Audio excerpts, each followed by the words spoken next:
Um, well, thank you for inviting me to come along and speak. I've given myself this topic title, Sarsen Stone Industries in Southern England, What We Know and What We Don't Know. My recently completed doctoral research project is an archaeological study of Sarsen stone. I'm interested in the ways that this type of stone has been used through time, where it's found, how has it been extracted and worked, what is it used for, how is it perceived at different times and in different places. Maybe in this first slide, this cover slide, you can see some Sarsen boulders peeping out in this beautiful area of woodland in North Wiltshire. I feel these shy boulders are a metaphor for what we do and don't know about them. Before we move on, I should also just mention that I'm in my office at the University of Reading. The lights in this office are on a motion sensor. If I don't move too much, then they might go off. In which case you might, if you're looking closely at Zoom's little windows, video windows, you might see me dancing around the office trying to make the lights come back on, but hopefully that won't happen. So let's get started. Before we go any further, let's make sure we know what Sarsen stone looks like. So I'm sure that you're familiar with Stonehenge and its characteristic shapes. So the really big stones at Stonehenge, these huge trilithons and the linteled standing circle, they're all made of shaped Sarsen stone boulders. This is the material that's the subject of my research. And this is the last time that you're going to see a picture of Stonehenge in this presentation. At this point, I really want to just make a few acknowledgements to my PhD funder, the Arts and Humanities Research Council, who funded the project from which pretty much everything that I'm going to be talking about this evening comes from. Thanks to my supervisory team, Martin Bell, Josh Pollard and Jim Leary, to my friends, Elaine Jameson and Krisha Trusco, who helped me with field work, some of which I'm going to talk about today, to the landowners, the National Trust, Forestry England and F. Swanton and Sons, who provided access to land and to Natural England for permission to work in a triple SI. And in particular, also to the archives. I've listed just 4 here. Some of their archive material I'm using this evening: Wiltshire and Swindon History Centre, the Historic England Archive, the Society of Antiquaries of London and Buckinghamshire Archives. There are many more that I've drawn on, and hopefully one of the things that tonight's talk will hint at for you is just how much is out there, not only archaeologically in the landscape, but also in local history and local studies records that is relevant to this story. So this is the outline for this talk. I'm going to go through 4 sections. First, the geology. What is Sarsen stone in geological and geochemical terms? I'm only going to cover this briefly, but it is important to understand the geology, to understand why Sarsen stone is found where it is, and that includes in Hampshire, of course. Secondly, we'll review some of the ways that Sarsen stone was used in the Neolithic, and while I am going to begin with some of the megalithic monuments that you'll likely be familiar with, I'm going to move on to a focus on some of the less familiar ways that Sarsen played a role in Neolithic lives. Then we're going to jump forward in time to look at some historical Sarsen stone uses, including 2 quarry sites, one in Buckinghamshire and one in Wiltshire, where Sarsen stone was extracted. We can have a think about the implications of that for Hampshire as well, if we want to talk about that later perhaps. And then finally, I'm going to touch on some of the areas for future research that could be explored, and that will have an emphasis on Hampshire as well, which hopefully some of you might be interested to take forward, who knows. So geology, let's begin with the fundamentals. Sarsen stone is a silcrete. It's not igneous, it's not sedimentary, and it's not metamorphic rock. And given that most of us have been taught in school that all rock is either igneous or sedimentary or metamorphic, this is a bit of a surprise. Silcrete is none of those things. It's formed on or close to the surface, not buried deep underground in the crust of the earth. It's formed on or close to the surface by silicification. That is, silica precipitates out from solution in groundwater and cements together sand grains and rock particles to form cobbles and boulders. We're perhaps most familiar with Sarsen stone in Wiltshire and Dorset, where it appears in surface spreads, like this one on this slide in the Valley of Stones in Dorset. The grey rocks in the field going down the valley, heading off into the distance, are all Sarsen stones. Obviously, we see quite a lot of Sarsen stone in structures of different ages, right from prehistory up to the present day. But it's also present in other contexts where it's not so visible. So, for example, on the Chiltern Hills, Sarsen boulders like these are buried in the thick superficial deposits that mantle the chalk, so in the brick earth and in the clay with flints that lie on top of the chalk hills. And in England, we would generally say, or generally identify, three common varieties of silcrete. The grey saccharoid Sarsen boulders, saccharoid because it's sugary, like sugarloaf. The browner and smaller, very hard quartzitic Sarsen cobbles, they're finer grained. And conglomerate, that is pudding stone, which you might have heard of in Hertfordshire pudding stone, but actually we also get in Buckinghamshire, we get it in Dorset, there are a few examples in Wiltshire and other places too. So that's where there's lots of pebbles caught up in the mix, and so the rock looks like plum pudding. Now, UK Sarsen formation is poorly understood, and this model by David Nash is largely based on detailed work in Sussex and from studies in France. So we're going to begin at the top left box on this slide in the Cretaceous. Chalk is being deposited between about 165 million years ago, and the chalk is being formed at the bottom of a warm, shallow sea. So that's what you can see there. The blue band in that image in the top left of the slide is this warm, shallow sea at the bottom of which chalk is being formed. But this process ended at the time that the Alps began to be formed and the subsequent uplift that ensued. So we move on to the second box, the alpine related deformation box on the left hand side of the screen. So if you imagine the two plates are being pushed together, forced together, and this is where how the Alps, the mountains, are being formed, that huge tectonic pressure caused deformation. Imagine ripples spanning out from the location of the Alps, spanning out through the Earth's crust. And this is how the London and the Hampshire basins are formed. They're ripples from this tectonic pressure as the mountains are being raised. And into those basins, we're going to move to the bottom left box on this drawing on the slide. Into these basins, more recent, so Paleogene sediments built up in these basins between about 66 and 23 million years ago. And those sediments include the Lambeth group, which are sequences of sands, clays and gravels. And then on top of that, the London clay. And following further uplift, these deposits end up exposed above sea level. So we move to the top right-hand side of the slide now, where we've got erosion happening. The Lambeth group, the London clay, all of these Paleogene sediments, they are all softer rocks, and so they experience weathering and they're cut into by watercourses. And groundwater that is carrying dissolved silica, we don't know where from, we don't know precisely when, but groundwater carrying dissolved silica percolates through these deposits until it hits the water table. And when it hits the water table, it can't get down any further, but it can stay there and it can move sideways. So that's where it remains. And the silica starts to precipitate out and concrete together lenses in the sandy and the pebbly sediments. So in some places, we know that this was happening relatively close to the surface because there are fossilized roots and root channels in many Sarsen boulders.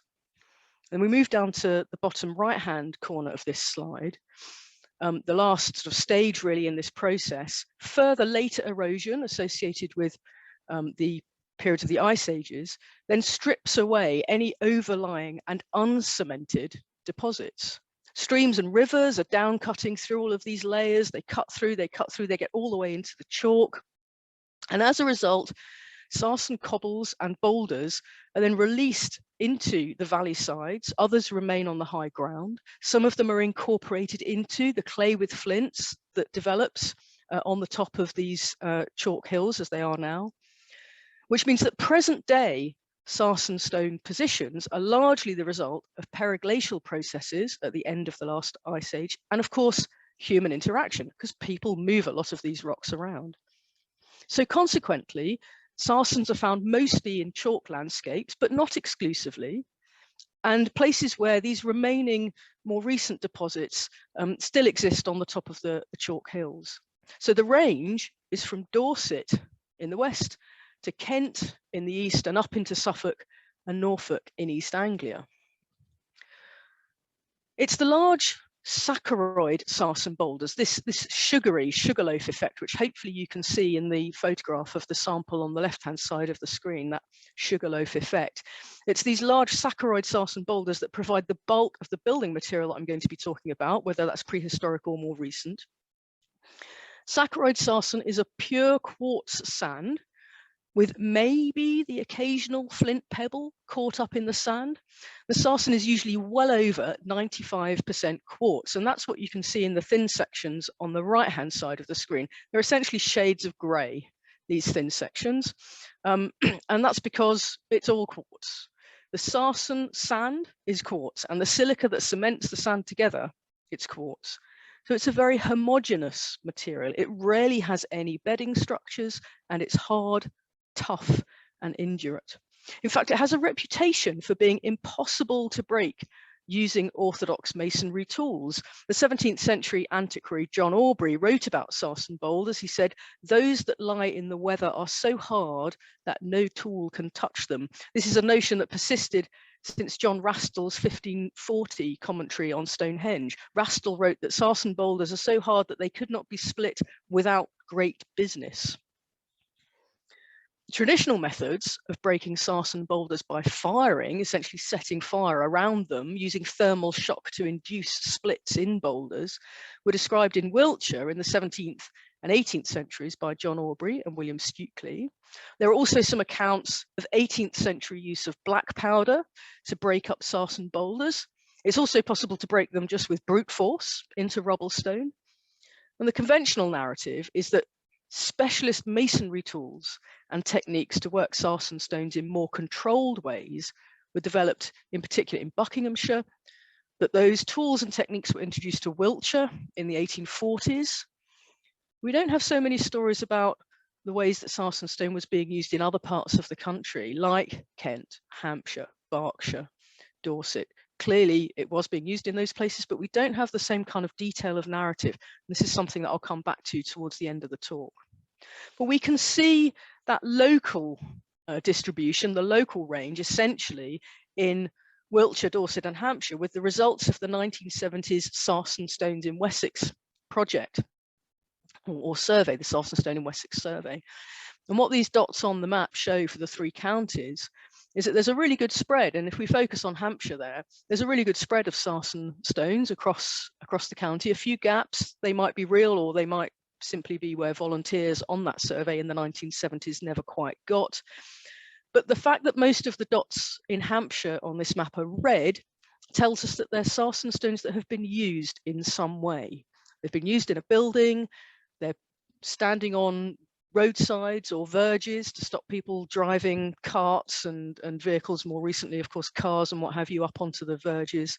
Whole mixture of different uses, which is particularly interesting actually for Hampshire, the fact that this record is so good. We actually have quite a lot of information about not only where people in the 70s were finding these stones, but also what they were being used for. And if we turn to Hampshire's geology, this explains why we've got sarsen stones here in the county. In this slide, hopefully you can tell that we've got a swathe of chalk across the upper part of the county, the sort of yellowy green colour. And that, if I find my laser pointer, hopefully, there we go. So chalk in this huge sort of almost rectangular block, on top of which is the brown. These are areas of clay with flints and brick earth, these brown splodges. So unsurprisingly, we've got sarsen stones coming out here. And then to the north and to the south, we have those more recent deposits, including things like the Lambeth group that I mentioned, which we know should contain, and in fact does contain, sarsen boulders and cobbles, and consequently we have quite a lot of sarsen cropping up in these various places, and we would expect to find more as well. If we went back and looked again now, 50 odd years on from that 1970 survey, probably we'd find more. Maybe we wouldn't find some of the ones that they saw then, but we'd have new ones coming along. So we're going to take a little tour of some Neolithic sarsen. Let's go to Kent. This is a photograph of a part of COLDRUM, the chambered megalithic barrow that dates to about 3900 BC. It's, I think, still, Dawn will correct me if I'm wrong, but I think this is still the earliest Neolithic radiocarbon determination in England here from COLDRUM barrow. So it's a super important site. There were 19th and 20th century excavations in this chambered megalithic barrow that recovered the remains of around about 20 individuals. They have been restudied and recounted, so the number changes depending on which reports you're reading. And this barrow was built possibly in two phases. One really early phase that's about 3980 to 3800 calibrated BC, and a second phase around about 20 years later.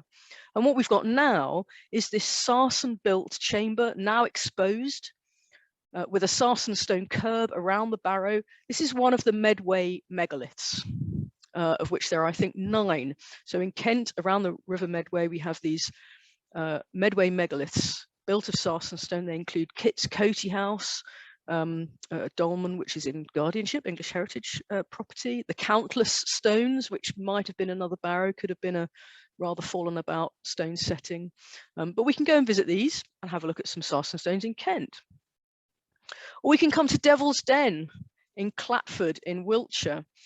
Limited excavations here in the earlier part of the 20th century, essentially when these sarsen boulders were propped up with concrete. There is possibly the denuded chamber of a long barrow here, but there's very little evidence. And in fact, I think this is more likely an early Neolithic dolmen. So these sarsen stones were set up like this. They were never covered. They were always meant to be seen. And you can catch a glimpse in the back of the photograph there of the higher downland of the Marlborough Downs where this site sits. We can go to Dorset and have a look at the Hellstones.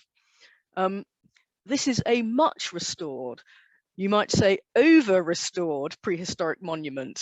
As a result, it's not entirely clear what this really was, but these are Dorset's sarsen boulders being used to create an early Neolithic structure. It's described as a Neolithic long barrow with this chamber now reconstructed, uncovered and at the southeast end of what would have been the mound. Who knows? It's, as you can see, had a bit of a do-over. We know a bit more about WAYLAND'S Smithy, currently in Oxfordshire. It's been in Berkshire. It's right, one of those ones right on the county boundary. I'm sure many of you will know the Ridgeway goes right past here. It's a lovely place to come and walk. This is much better researched and excavated. Although again, it's a Ministry of Tidy monument site, perhaps a bit different really from when the Ministry of Works came here to do the works. So we've got a sarsen built Neolithic chambered long barrow which lies over an earlier mortuary structure. Sarsen stone was used in various ways here. The earlier mortuary structure was built on a sarsen pavement. We've got the large sarsen boulders that we can see in this slide making the facade. So of course they're up on edge and you can see that these thin, tall boulders have been selected for the job. Sarsen boulders also to make the passage which runs through the middle at the front here, and the 3 chambers that are inside under the barrow, mixed up with this limestone, dry stone walling you can see a bit of in the facade as well. And lots of sarsen stone cobbles, including some artifacts like saddle querns that are actually in the mound material, creating the mound that covers the earlier mortuary structure. And then this mound also has a sarsen stone curb. So lots of different shapes and sizes of sarsen boulders being used in this. Similarly, go back to Dorset, the grey mare and her colts, probably a similar Neolithic chambered barrow. So again, we've got some large upright boulders, making what perhaps was a facade. And behind them, tucked behind them, underneath or mixed up in this mound, probably a single chamber, and maybe surrounded by a curb. Hopefully on the left you can see some of these smaller sarsens just sticking out, going around the edge of the earthwork. But this site has not been scientifically investigated, so there's a lot more to know about it. And it's not all early Neolithic monuments, of course. The Sarsen settings at Avebury here in the henge, the circles within the henge and the 2 avenues outside of it date to approximately 2500 BC. They're similar in date, probably, to the Sarsen settings at Stonehenge. So spanning through the Neolithic, we have these megalithic uses. And this is what we're most familiar with. This is what we see. We go and visit these sites. They're run by organisations and charities like English Heritage. So of course, you know, we can go along and enjoy looking at them. They're all really obvious, eye-catching, picturesque examples of Sarsen boulders used in the Neolithic. Not like these less appealing looking examples. People were doing a great deal more with Sarsen stone in the Neolithic than erecting megalithic monuments. These are quartzitic Sarsen cobbles that have been used as hammerstones, and they were really useful tools. These examples come from contexts at Stonehenge where they had been used in the shaping and dressing process for those huge upright sarsens and lintels. These are some of the smaller ones. You can imagine them about sort of hand size. I don't know really whether the bell in the background gives you much of an idea of scale. I took this photograph a number of years ago in the bowels of the Salisbury Museum where this collection is kept. But you can imagine holding one of these in your hand and using it to hit one of the larger boulders to make a mortise and tenon joint, for example. They're a really, really useful tool.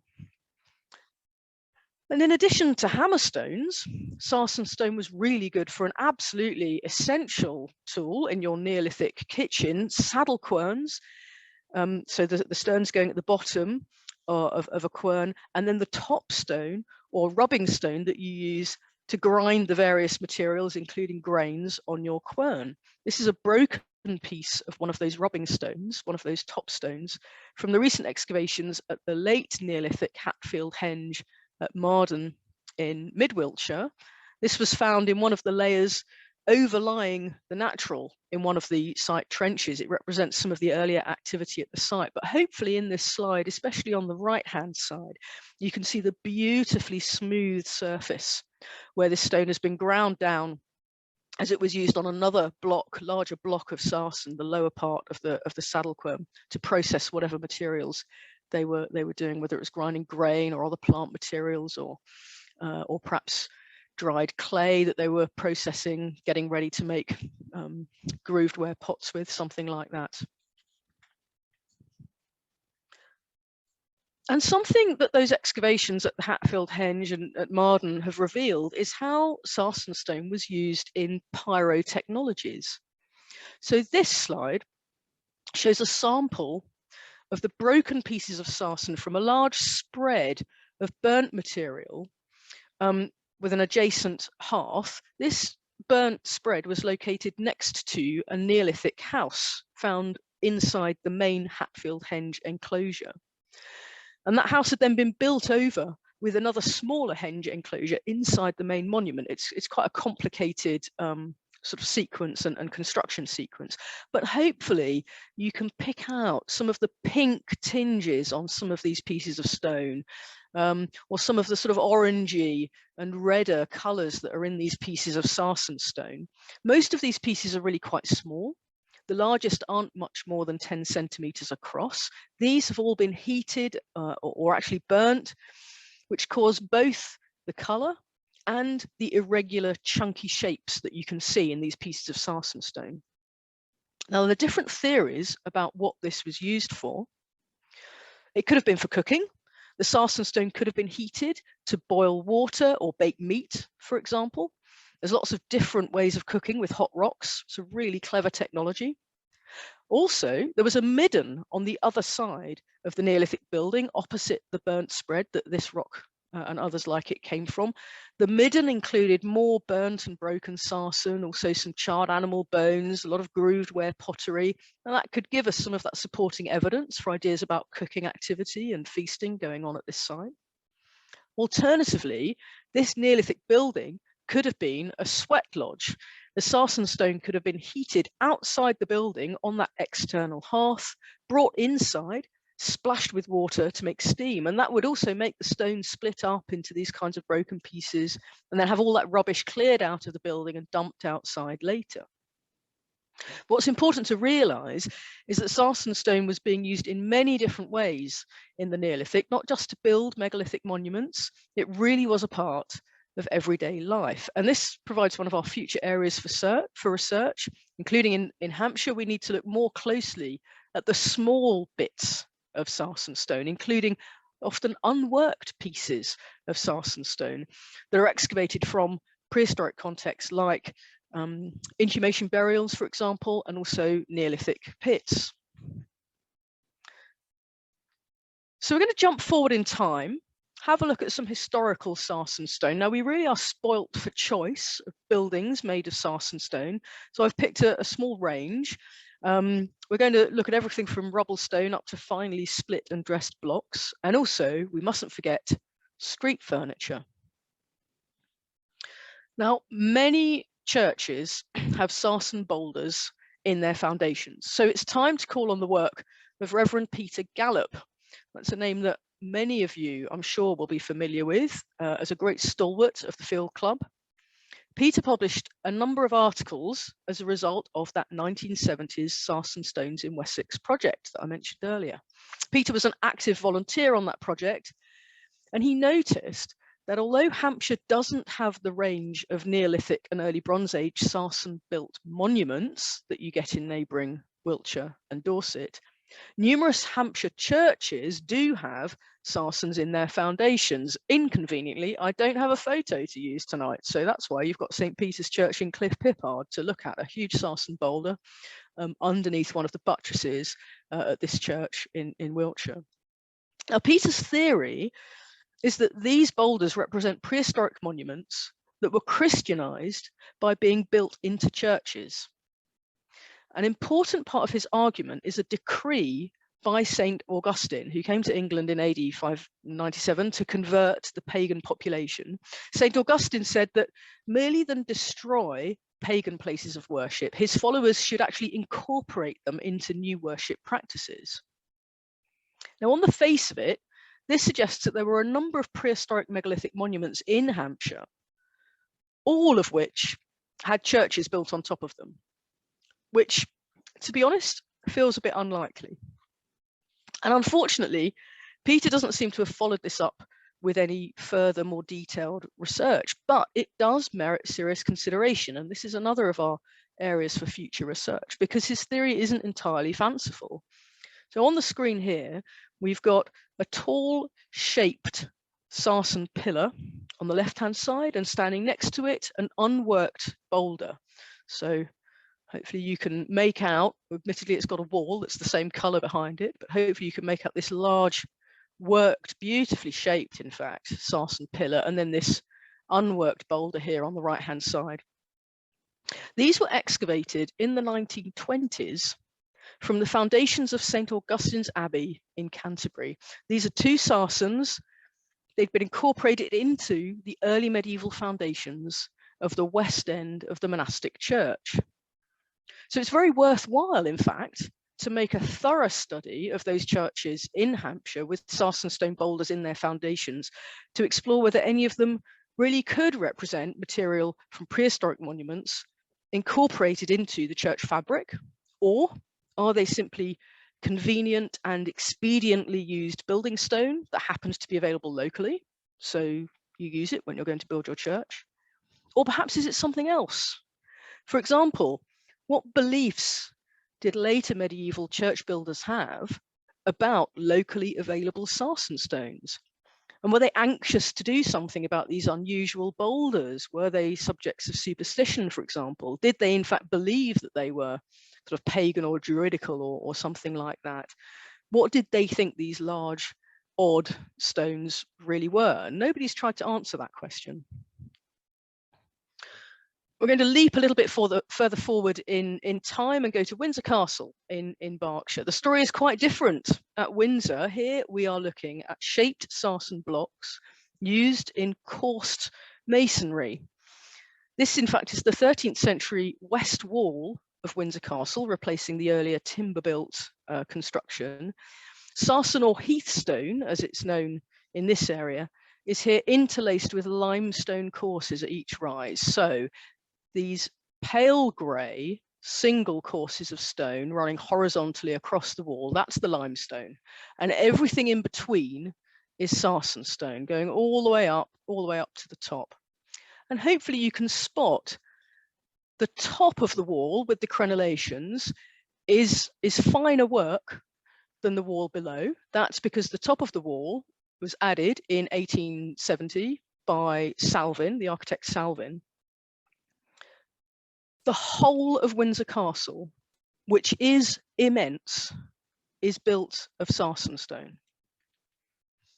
The early 14th century castle accounts provide us with scraps of information about this stone and its use throughout the castle construction.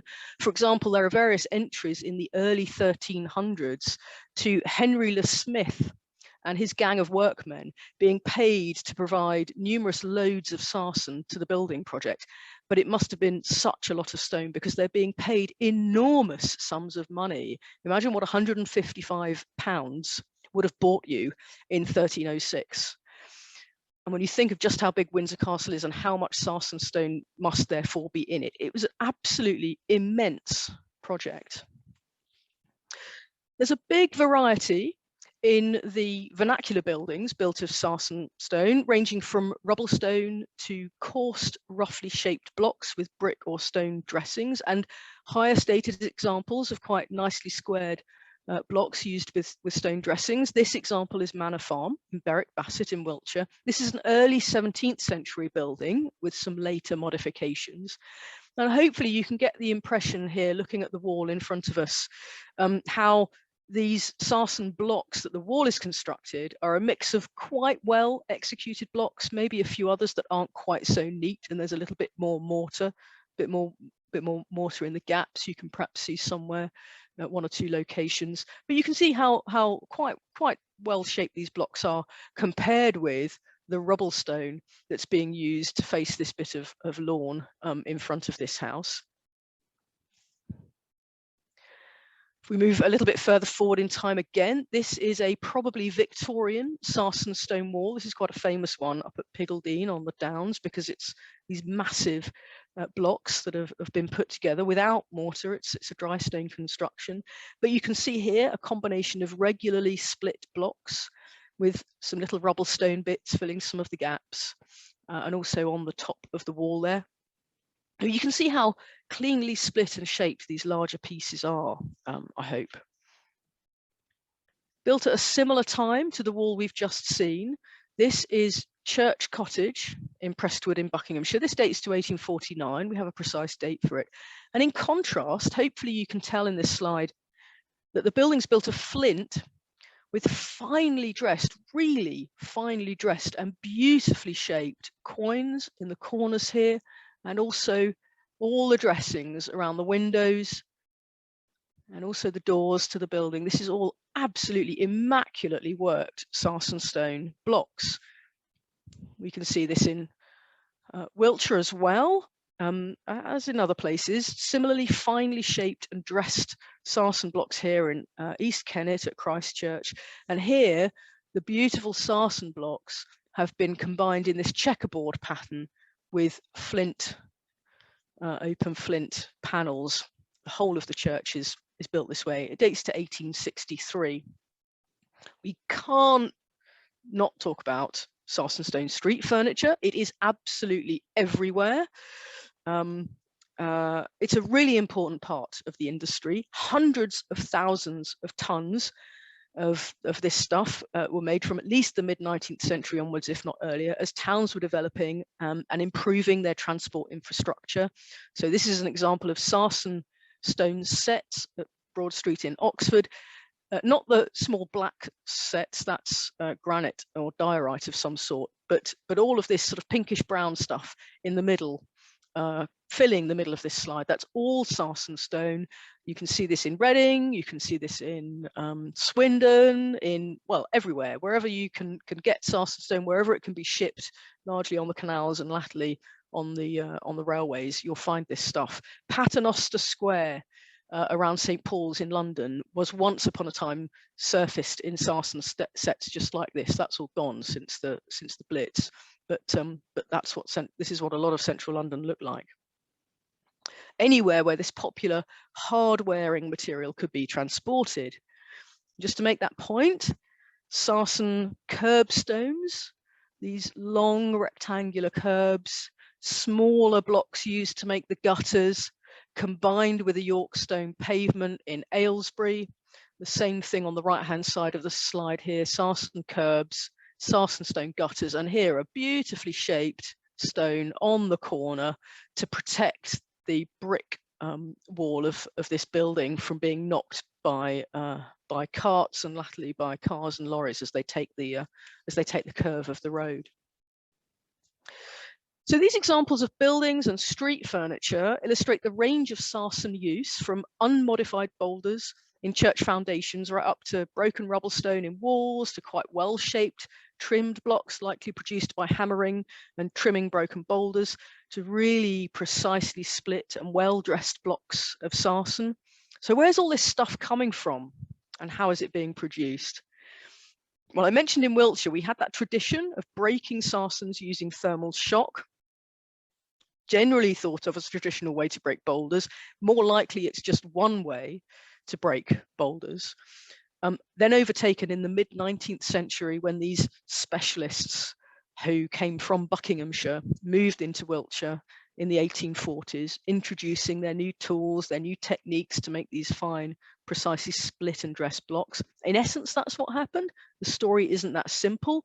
So we're going to make a brief foray to two quarries, one in Buckinghamshire, one in Wiltshire, and think about the implications of this for where we also find Sarsen stone, so in Hampshire, in Surrey, in Berkshire, and in these other places. What might we actually be looking for when we're looking for the archaeology of Sarsen stone use, of any period, in fact? So I mentioned that on the Chiltern Hills, Sarsens are found largely in the clay with flints that mantle the chalk hills. These Sarsen boulders were being exploited as early as the 1730s, probably earlier, and we can tell that because of the archive material that's in Buckinghamshire archives. For example, there are leases between named individuals, landowners, and men describing themselves as stone cutters around High Wycombe. Well, the only stone around High Wycombe that's available to be cut is the Sarsen stone, and stone cutter is the name that these workers had all the way through the 19th and early 20th centuries. The stone cutters used metal rods called snipers, which they forced into the ground. They probed ground, feeling for the boulders. And when they hit one, they started to dig them out. And they followed the accumulations of boulders in the brick earth and clay with flints on top of the chalk.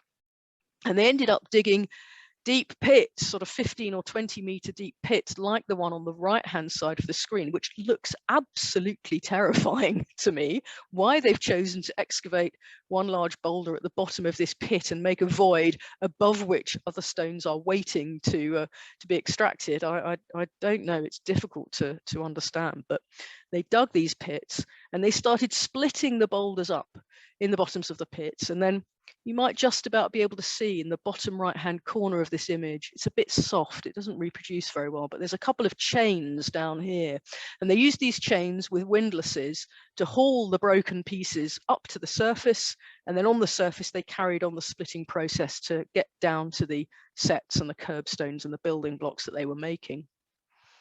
Now on the left, what you're looking at, this plot or map on the left, is in fact a transcription of evidence taken from aerial photographs over this quarry in Buckinghamshire. This is the Walter's Ash quarry.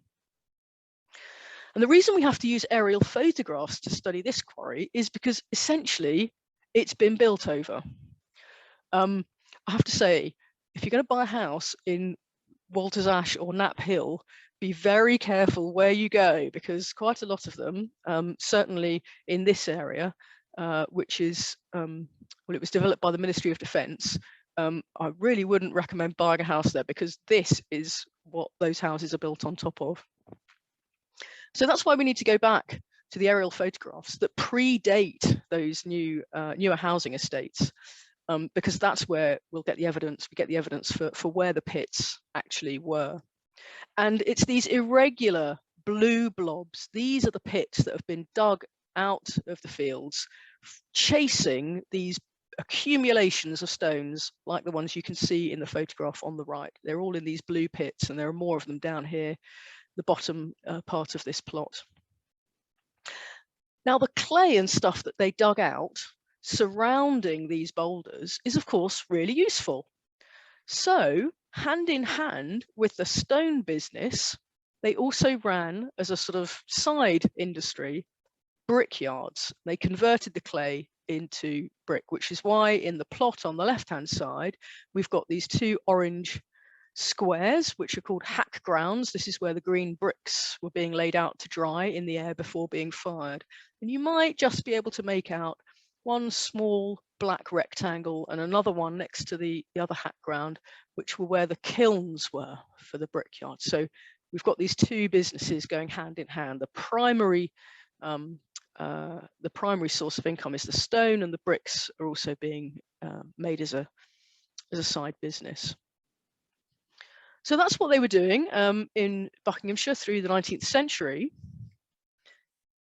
Let's go to Wiltshire, where some of the people in this trade moved in the 1840s to work the more easily available, so it was said, boulders that are lying about on the surface, like in this dry valley on the chalk in Piggaldene in North Wiltshire, just on the north side of the A4 and the River Kennet.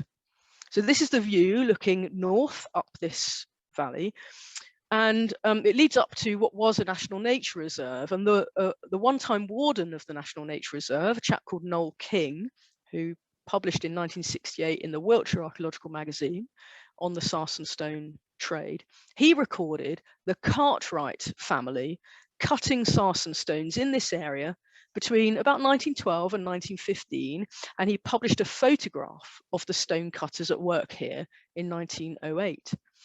And members of the Cartwright family came from Wiltshire to Buckinghamshire in the mid-19th century.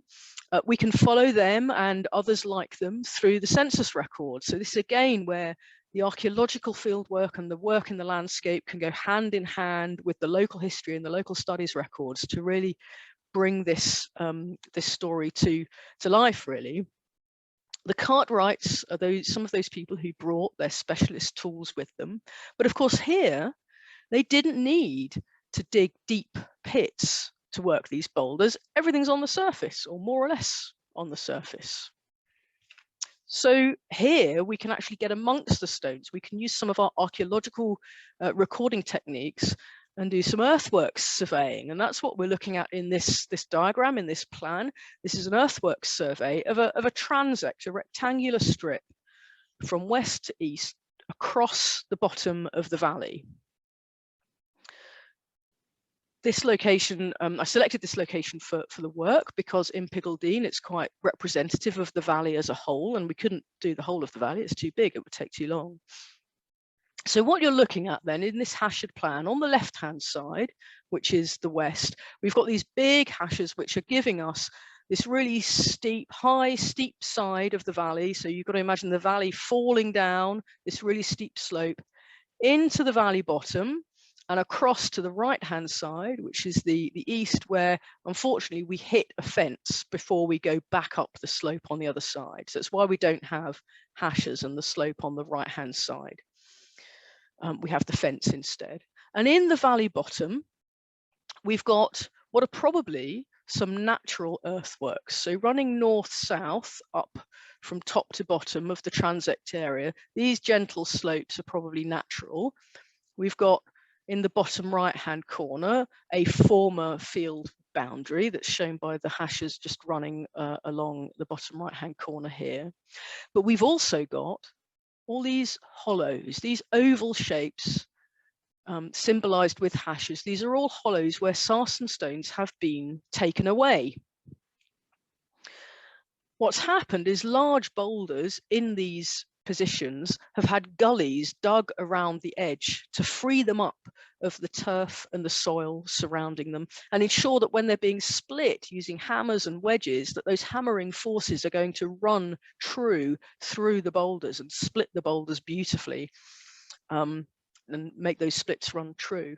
There are one or two slight platforms, so there are some hashes here not quite centrally down to the right hand side. There's a little platform and an open area here, which is perhaps where they were doing some of the work.